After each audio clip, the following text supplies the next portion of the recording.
தேய்பிறை அஷ்டமி. தேய்பிறை அஷ்டமினாவே அஷ்டமி நவமினாவே ஒரு சிலருக்கு ஒரு பயம் வந்துடும். இன்னைக்கு இதை செய்யலாமா, இதை செய்யக்கூடாதா? ஏன்னா அந்த காலத்துல இருந்து என்ன சொல்லியிருக்காங்கன்னா, அஷ்டமி நவமியா எதுவுமே செய்யக்கூடாது. வணக்கம், நான் உங்கள் சாந்தா. லட்சுமி கடாட்சம் சேனல் பார்த்துருக்க நம்ம ஃப்ரெண்ட்ஸ் எல்லாருக்கும் நன்றி. இன்னைக்கு ஒரு நல்ல நாளை பற்றி தான் நம்ம பேசுறோம். இந்த நாள் எல்லாருக்கும் ஒரு சின்ன பயம் இருக்கும். அஷ்டமி நவமி.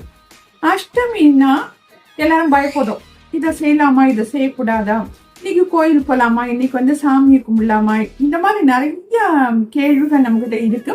அதுக்கு சரியான விடை தெரியலையே. நம்ம முன்னோர்கள் என்ன சொல்லியிருக்காங்கன்னா, அஷ்டமி இன்னைக்கு அஷ்டமி இதை செய்யாத, இன்னைக்கு அஷ்டமி இதை பண்ணாத அப்படின்னே சொல்லிட்டாங்க. ஆனா கண்டிப்பா அஷ்டமி அன்னைக்கு நல்ல காரியங்கள் செய்யக்கூடாது. இறை வழிபாட்டுக்கு ரொம்பவே சிறந்த நாள். இந்த அஷ்டமி திதி இறை வழிபாட்டுக்கு மிகச்சிறந்த நாள். இதை நம்ம நல்லா மைண்ட்ல வச்சுட்டோம்னா ஒரு நல்ல காரியம், சுபகாரியம், அதாவது திருமணம், வீடு கிரக பிரவேசம், இந்த மாதிரி விஷயங்களை நம்ம செய்யக்கூடாது. ஆனா வழிபாடு, இறை வழிபாடுக்கு மிகச்சிறந்த நாள். அதுவும் அஷ்டமி, புதாஷ்டமின்னா சிவாஷ்டமின்னு கூட சொல்றாங்க. அதான் அந்த அளவுக்கு இன்னைக்கு சிவபெருமானை வழிபடுறதுக்கு ரொம்பவே சிறந்த நாள். அதே போல பைரவர், நமக்கு ஒரு சிலருக்கு ஒரு பயம் இருந்துகிட்டே இருக்கும், தீராத ஒரு கடன் இருந்துகிட்டே இருக்கும், ஏதாவது ஒரு தொல்லை இருந்துகிட்டே இருக்கும்.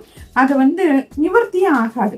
இந்த மாதிரி இருக்கவங்க எல்லாம் அஷ்டமி திதி அன்னைக்கு, தேய்பிறை அஷ்டமி, இன்னைக்கு தேய்பிறை அஷ்டமி தான், தேய்பிறை அஷ்டமி அன்னைக்கு பைரவர் வழிபாட்டம்னா ரொம்பவே சிறப்பு.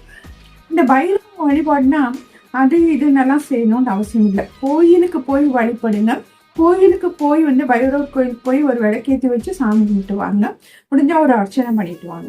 அப்படி இல்லைன்னு வச்சுக்கோங்க, வீட்டுல ஒரு விளக்கேற்றி பைரவரை நினைச்சு நம்ம சாமி கும்பிட்டாவே அது பைரவ வழிபாடு தான். இன்னைக்கு நைட் 8 to 9 மணிக்குள்ள நீங்க இங்க கும்பிடுறதுக்கு ரொம்ப சிறந்த நேரம். அது வைகாசி தேய்பிறை அஷ்டமி ரொம்பவே சிறந்தது. இன்னைக்கு முருகனையும் கும்பிடுறதுக்கு மிகச்சிறந்த நாள். அதாவது அஷ்டமி அன்னைக்கு என்ன செய்யணும், ஏன் செய்யக்கூடாதுன்னா, கிருஷ்ணர் பிறந்த நாள் அஷ்டமி திதியில தான் பிறந்தாரு. அன்னைக்கு ரொம்ப அவர் படாத கஷ்டமெல்லாம் பட்டாரு. ஆனா இறுதியில் வெற்றி பெற்றுட்டார். அதே போல நவமி, ராம நவமி, ராமர் பிறந்த நாளும் இந்த நவமி. அவரும் காட்டுக்கு போயிட்டு ரொம்ப சீதை இழந்து ரொம்ப கஷ்டப்பட்டு தான் கடைசியில வெற்றி பெறார். ஆனா இந்த கஷ்டமெல்லாம் பற்றுறதுக்கு அவங்க மகான்கள், அவங்க தெய்வ பிறவிகள், மண்ணுலகில் பிறந்தாலுமே தெய்வ பிறவிகள். அதனால அவங்களால சமாளிக்க முடிஞ்சிச்சு.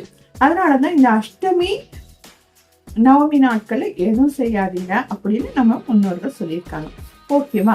அது இருக்கட்டும். இந்த தெய்வ வழிபாட்டுன்னு பார்த்தோம்னா இந்த அஷ்டமி நவமி ரொம்ப ரொம்ப சிறந்தது. ஒரு தீராத ஒரு கடன், ஒரு சிலருக்கு மரண பயமெல்லாம் இருந்துகிட்டே இருக்கும். என்னடா பண்றது? இந்த மாதிரி இருக்கவங்க கண்டிப்பா கால பைரவரை, சொர்ண பைரவரை, இவங்களெல்லாம் வழிபட்டோம்னா, பைரவரை வழிபட்டோம்னாவே இந்த பயத்திலிருந்து வெளியே வந்துடலாம். பயமெல்லாம் தவிடுபடி ஆயிடும்னு கூட சொல்லுவாங்க.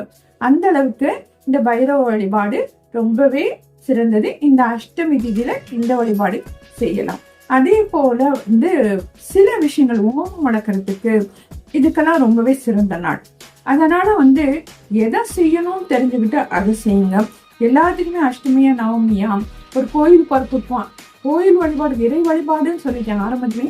இறை வழிபாட்டுக்கு மிகச்சிறந்த நாள் இந்த அஷ்டமி நவமி. அதனால எந்த கோயிலுக்கு போனாலுமே நமக்கு நல்லதுதான். அஷ்டமி நவமி அன்னைக்கு எல்லா கோயில்களுக்கு போனாலுமே ரொம்பவே நல்லது. போல சிவன் கோயிலுக்கு கூட இந்த அஷ்டமி அன்னைக்கு ரொம்பவே விசேஷம். ஏன்னா சிவபெருமானோட அவதாரம் தான் பைரவர்னு சொல்றாங்க. ஏன்னா சிவபெருமான்ல எல்லா பூஜையும் முடிச்சுட்டு கடைசியா தான் இந்த பைரவருக்கு பூஜை பண்ணுவாங்க. அதே போல கோயில கூட்டிட்டு பைரவர் சன்னில தான் அந்த சாவியை வைப்பாங்க. இந்த அளவும் அந்த பழக்கம் இருந்துகிட்டு தான் இருக்கு. சிவபெருமானுக்கே காவல் தெய்வமாக இருந்தவர் தான் இந்த பைரவர். அதனால இந்த பைரவ வழிபாடு ரொம்பவே சிறந்தது இன்றைய நாள்ல. அதே போல முருக வழிபாடு, முருகனுக்கு உங்க வீட்டுல விளக்கேற்றிட்டு தேய்பிறை அஷ்டமி அன்னைக்கு ரொம்ப ஒரு சிம்பிளா ஒரு பூஜை பண்ணீங்கன்னா கூட, அதே போல வேல் இருந்தாலும், அதே போல இன்னைக்கு ரொம்ப எல்லா இடத்தையும் சொல்லிக்கிட்டே இருக்கிறாங்க வேல்மாறல். வேல்மாறல் படிச்சீங்கன்னா கூட இன்னைக்கு ரொம்பவே சிறந்தது. அதே போல சஷ்டி கவசம் படிங்க.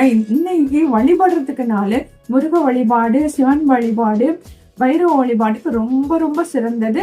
அதே போல அஷ்டமி திதிகள்ல வாராகி அம்மனை வழிபாட்டாலும் ரொம்ப சிறந்தது.